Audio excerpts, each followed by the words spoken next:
මට සතක් පරහයිද මාඑක්ක වැරදි කරොත් නිසි දඬුවම් ලැබේවි ධර්මයේ හැටි ඔය කඳුලේ ඇතිසෙනේ මං දන්නවා යත්තරනේ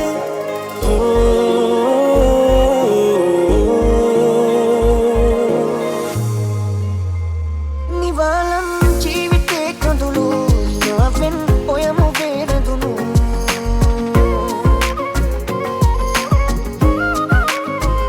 නිවාලම් ජීවිතේ කඳුළු හිනාවෙන් ඔයම වේරදුණු මගේ පෙම් හිමයේ දුණු ඔබයි දෙව්දු පරහයි